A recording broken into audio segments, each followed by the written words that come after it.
Buckle up, because what you're about to hear is not a storyline, not a rumor, not a Bravo-level scandal. This is the kind of real-life tragedy that shatters families, destroys reputations, and ends futures in a single breath. Tonight, the world watched as Dr. Wendy Osefo, professor, commentator, mother of three, stood inside a cold Washington, D.C. federal courtroom and heard the 4 words that ended her life forever. "You are found guilty." In that moment, the air vanished. The gallery froze. Even Bravo fans online went silent before exploding in disbelief. Because no one, absolutely no one, saw this ending coming. For the past month, whispers of an insurance fraud investigation were circling, but everyone thought Wendy would walk out untouched.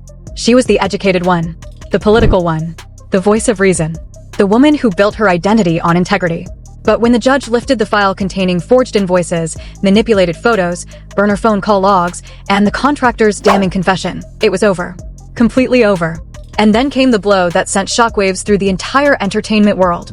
Dr. Wendy Osefo is sentenced to life imprisonment. Gasps. Screams. A mother collapsing as U.S. Marshals dragged her away. Edward breaking down, begging for mercy. Fans across social media watching the leaked hallway audio where Wendy sobbed, "My babies. Eddie, don't let them forget me." Within minutes, hashtags exploded, hashtag goodbye Wendy, hashtag Bravo blackout, hashtag life sentence shock. And the world realized this wasn't just a fall from grace. This was a complete annihilation of everything Wendy ever stood for. Her legacy? Gone. Her freedom? Gone. Her family? Torn apart in front of millions. This is the most heartbreaking downfall Bravo has ever witnessed. And tonight, we tell the story of how Wendy Osefo lost everything in just 30 days. And tonight, we tell the story of how Wendy Osefo lost everything in just 30 days. 30 days. That's all it took to turn a proud political commentator, a respected professor, and a Bravo icon into the biggest criminal headline of the year. The fall wasn't slow. It wasn't subtle.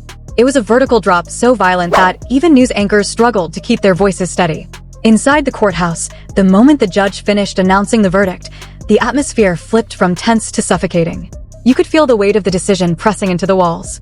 Wendy stood frozen, her hands trembling in front of her, her breath shaking like someone had driven a knife straight into her chest. Edward leaned forward, elbows on his knees, staring at the floor as if it could swallow him whole. Reporters outside were wrestling over microphones. Twitter spaces erupted. TikTok edits hit timelines like grenades. But inside that room, everything moved in slow motion. The judge's voice cut through the stillness like steel. This case represents one of the most deliberate and calculated insurance schemes this court has seen in recent years. Wendy blinked rapidly, her lower lip quivering. Edward swallowed hard. The gallery, packed with journalists, Bravo fans, legal analysts, and curiosity seekers, sat stunned. A handful of people had tears in their eyes. Others stared at Wendy like they didn't even recognize her anymore. Just a month ago, she was posting polished family photos, presenting commentary on national panels, promoting intellectualism and integrity. She was the woman people pointed at and said, "This is what success looks like." 30 days later, she was standing in chains. The prosecution didn't need years. They didn't even need months. They only needed 4 weeks, 4 brutal, relentless, unforgiving weeks. The fire report came first. What Wendy insisted was a tragic accident was quickly proven impossible. Accelerant patterns didn't match natural spread. Burn marks told a different story, one of preparation, not disaster.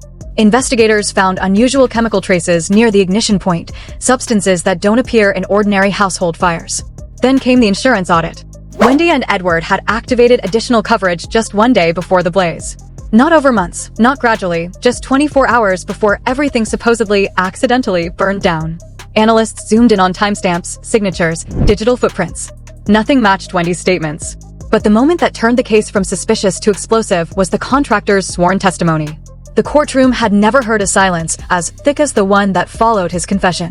"Dr. Osefo told me the fire needed to look natural," he said, voice steady but hands shaking. "And she asked me to make sure any visible cameras wouldn't catch anything unusual." Gasps. Audible gasps. One viewer described it later as the exact second Wendy's life ended on camera. The judge paused, staring across the courtroom as if giving Wendy one last chance to deny it. She didn't. She couldn't. Tears rolled down her face silently, each one marking the collapse of another piece of her life. Then came the digital evidence. Investigators uncovered a voicemail Wendy had left for her insurance representative 5 seconds long, just enough to indicate pressure and impatience, but damaging enough to imply motive. And Edward's text message was the final nail. A simple line typed without caution. Once this clears, we're set for life. When the prosecutor read it aloud, the room recoiled as if a bomb had gone off. Wendy lowered her head, already defeated. On social media, clips of the cross-examination went viral instantly. Users described Wendy's expression as a woman watching her future crumble. Some sympathized. Many didn't. Rumors flooded comment sections. Bravo pages posted live updates every minute. Hashtags trended globally. But nothing compared to the chaos inside the courtroom when the judge delivered the sentencing. Wendy's legs buckled. Her hands flew to her mouth. A guttural sound escaped her throat, a sound no microphone fully captured, a sound that echoed raw agony and disbelief. Edward's face collapsed into his palms. The gallery fell into absolute silence. Life imprisonment. No parole. No reduced term. No second chance. It hit the entire room like a shockwave. Even the attorneys, seasoned, hardened, used to extreme cases, stared wide-eyed, struggling to process what they'd just heard. Edward's turn came next. 20 years in a federal facility. A $1.2 million restitution order. His face drained of color. He tried to speak, then failed. Tried again. Tears spilled across his cheeks as he stammered out, "Please don't take her away for life. She only followed me. She trusted me." The judge didn't flinch. The law does not excuse participation. That sentence burned through the courtroom like fire. Outside, the phrase spread across the internet within minutes. Commentators repeated it. Editors placed it on thumbnails. TikTok clip creators turned it into trending audio. For fans, it became the line of the decade, cold, brutal, unforgettable. When U.S. Marshals moved toward Wendy, she collapsed again, this time sobbing uncontrollably. "Please," she whispered, voice breaking apart. My kids." The gallery could barely watch. Even those who disliked her sat frozen. Because in that moment, she wasn't a reality star. She wasn't a professor. She wasn't a political voice. She was just a mother being ripped away from her children forever. Edward lunged forward, trying to reach her. Marshals blocked him. Wendy reached out desperately, fingers shaking, eyes pleading. "Eddie, don't let them forget me. Eddie, please, please, don't let them forget me." Her scream sliced through the hallway. Cameras outside caught only the sound, just audio, yet it spread worldwide. Reaction videos poured across the internet. Thousands cried. Thousands judged. Thousands replayed the moment again and again, unable to look away. By the time Wendy was pushed into the van, her face was streaked with tears, her voice gone, her body limp from shock. She turned one last time, barely able to stand, barely able to breathe. And with a whisper that sounded like a final breath, she said the words that shattered everyone watching. "Goodbye, forever." The door slammed shut. And just like that, the life she spent years building dissolved into darkness. 30 days. One investigation. One courtroom. One judgment. And Wendy Osefo's entire world vanished. The door slammed shut. And just like that, the life she spent years building dissolved into darkness. 30 days. One investigation. One courtroom. One judgment. And Wendy Osefo's entire world vanished. But the story didn't end at that van door. If anything, that moment was only the beginning of a darker chapter, one the world wasn't prepared to witness. Inside the van, the cameras weren't allowed, but the audio leaked. A faint, broken sound escaped Wendy's chest every few seconds, half sob, half whisper, her mind still refusing to accept what had just happened. She kept pressing her forehead against the metal wall, repeating her children's names under her breath as if trying to anchor herself to a reality slipping away. Edward was loaded into another vehicle. He could hear her crying through the open pavement, and he shouted her name until the marshals forced him inside. The desperation in his voice shook even the officers. They said later they had never seen a couple unravel so fast, so violently, in the span of a single verdict. When the vans pulled away, the courthouse steps erupted into chaos. Reporters stormed forward. Fans screamed. Protesters on both sides started chanting. Some cried openly, others held signs reading "Justice served" and "No one is above the law." It felt like a political rally, a street riot, and a reality TV finale happening all at once. Meanwhile, Wendy sat in the back of the moving van, staring at the handcuffs cutting into her wrists. Every turn of the vehicle reminded her she was being driven not to a police station, but to a federal detention center, the place where she would spend her first night as an inmate serving a life sentence. Her breath came in uneven waves. She whispered, "This can't be real," over and over, but reality didn't shift. When the van stopped, the doors swung open and cold air hit her face. Flashing lights. Guards shouting. Chains clinking. The world she knew was gone. She stepped out slowly, legs shaking so violently that one officer held her elbow to keep her steady. Cameras captured the moment from afar, Wendy looking hollow, defeated, a woman stripped of everything but fear. Inside the intake room, the transformation began.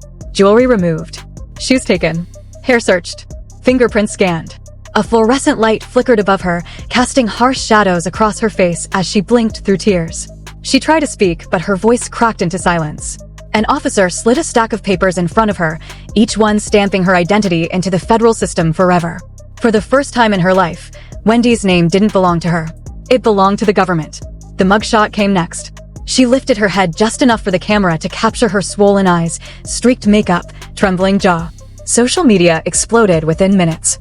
The image spread faster than any Bravo reunion clip or political panel debate she'd ever been part of. Memes, reactions, breakdowns, conspiracy theories, every corner of the internet grabbed a piece of her downfall. Inside the holding cell, she sat alone on a cold bench, knees pressed to her chest. A faint buzzing from the ceiling light mixed with distant shouts from other inmates, creating a soundscape that felt unreal. She stared at the blank wall in front of her as if it might answer the question she couldn't shake. How did everything fall apart so quickly? 30 days ago, she was cooking dinner for her children. Now, she was inmate #4928705. Meanwhile, in a different wing of the facility, Edward sat on another steel bench, hands buried in his hair. He rocked back and forth, gripping his shirt as if it was the last piece of stability he had left. His eyes were red, face swollen, breathing sharp. He muttered Wendy's name every few seconds, followed by the same sentence. She trusted me. She trusted me. Guards reported that he looked like a man drowning in his own guilt, unable to comprehend the full weight of the sentence. The 20 years weren't what broke him. It was Wendy's life sentence. The idea that she would never walk free again, never hug her kids again, never step into sunlight without chains, crushed whatever strength he had left.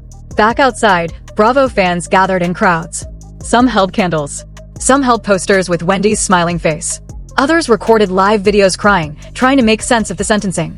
One woman sobbed in a parking lot, saying, "She was my inspiration." How did this happen? How does a person go from professor to prisoner in a month? But the backlash was loud too. Critics claimed she'd been protected for too long. Commentators debated whether her academic persona shielded her from scrutiny. Legal analysts picked apart every detail of the case. Talk shows replayed the courtroom footage on loop. The scandal became the biggest story in the country. Inside the detention center, Wendy clutched a thin gray blanket as an officer escorted her to her temporary cell. She walked past bars, past faces staring through metal frames, past voices that whispered her name like she was already a legend from a newspaper headline. Some inmates recognized her. Some jeered. Some watched in silence. She kept her eyes ahead, shoulders shaking. When the cell door shut behind her, the finality of the sound snapped something inside her.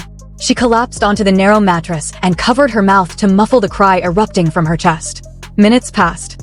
Hours passed. The pain didn't soften.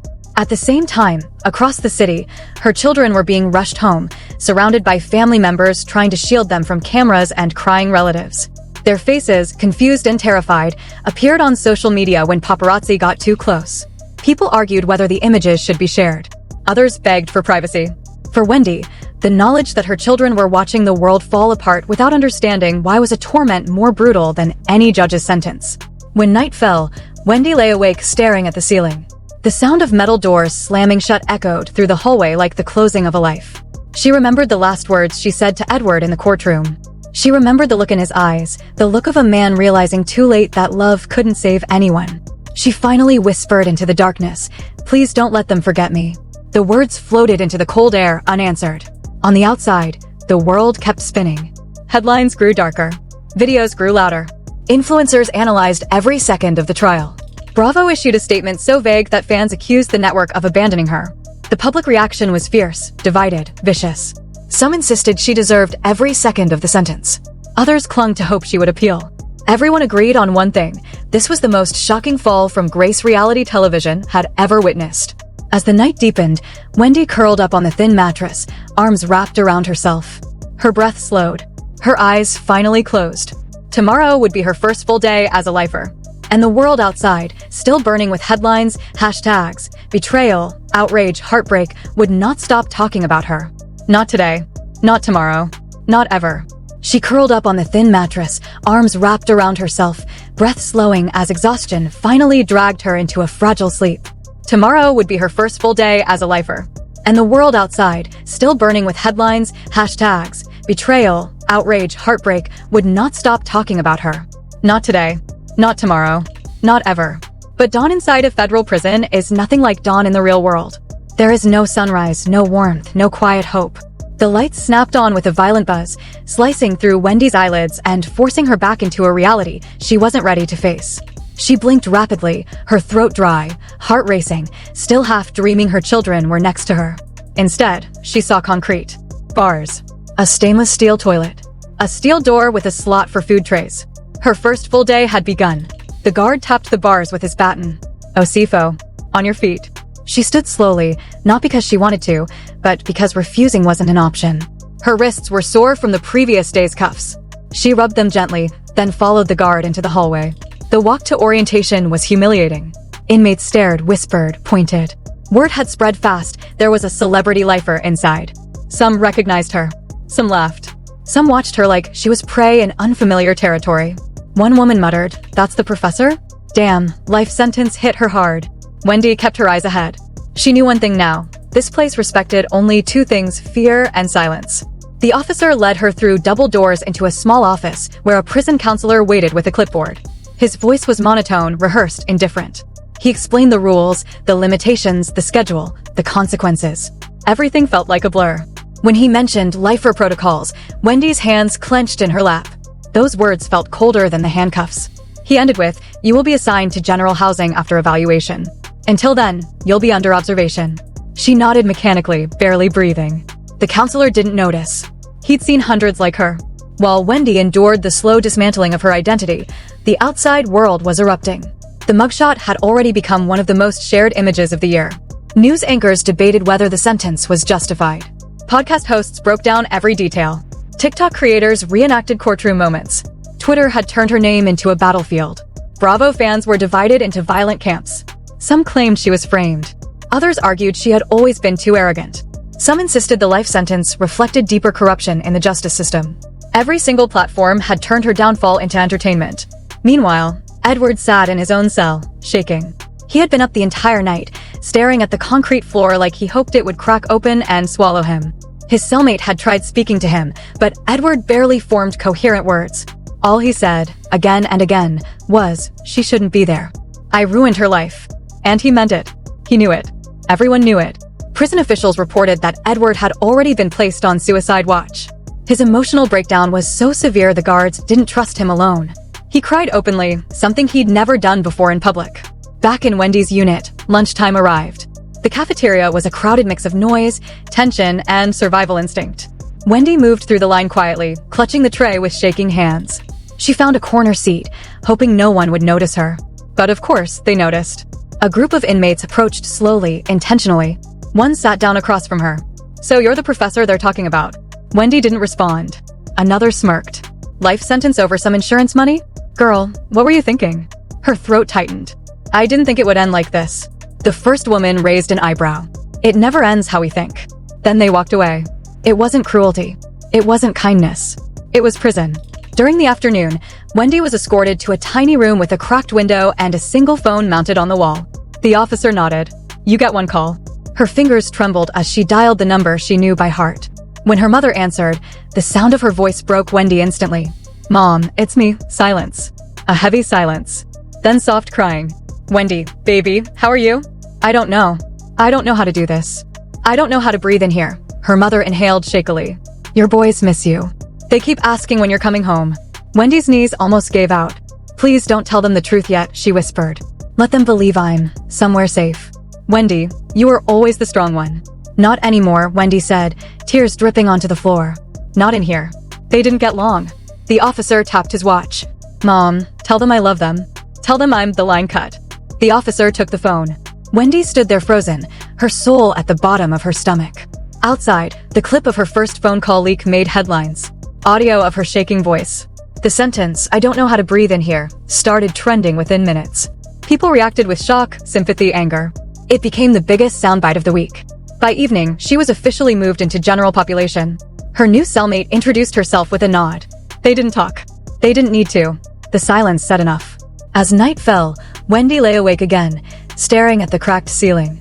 She replayed every moment of the trial, every decision, every mistake, every lie she convinced herself was necessary. She finally understood what the judge meant when he said, this fraud was deliberate.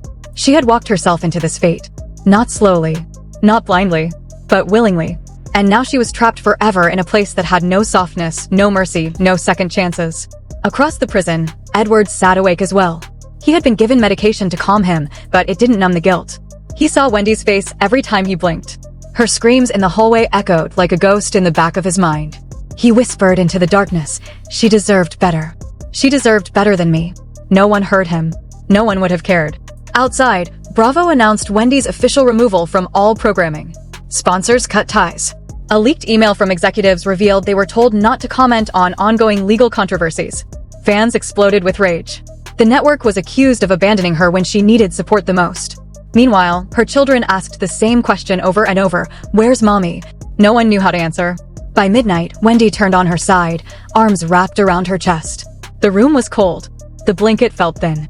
The future felt like an endless tunnel with no light at the end. She whispered to no one, please, let tomorrow hurt less. The darkness didn't respond. The prison didn't care. And the world outside kept spinning louder, angrier, more obsessed with her downfall than ever. Her life was over. But the scandal was just beginning. And that brings us to the moment we never thought we'd narrate. The moment where a woman who once stood behind podiums, lecterns, and national panels now stands behind bars, staring into a future that does not move. Wendy Osefo's story isn't just a downfall, it's a collapse so violent that it rewrote what scandal, consequence, and public devastation look like in real time. The courtroom may have closed its doors, the judge may have moved on to the next case, but the echo of that life sentence is still crawling through every corner of the internet. The world cannot stop replaying her screams. Her kids cannot stop asking where she went. Edward cannot stop breaking under the guilt he created. And no matter what side the public chooses to stand on, no one can deny the truth. A single decision has destroyed an entire legacy. This is the kind of story that forces you to sit up straight, forces you to ask yourself how fast a life can unravel, forces you to realize that no amount of influence, no number of degrees, no camera-ready smile can protect someone when the truth hits the floor. And if this shook you, if this made your heart crack, if this made your jaw drop, if this made you whisper, this can't be real, then you already know there's more to uncover. More evidence. More reactions. More fallout that hasn't even begun to surface. Because scandals like this don't end in a courtroom. They spill into every home, every screen, every comment section. So don't blink now. Don't step away. Don't think the storm is over. The next chapter is already forming, and the next shockwave is on its way. Stay locked in, stay watching, and stay ready, because Wendy's story isn't done haunting the world yet.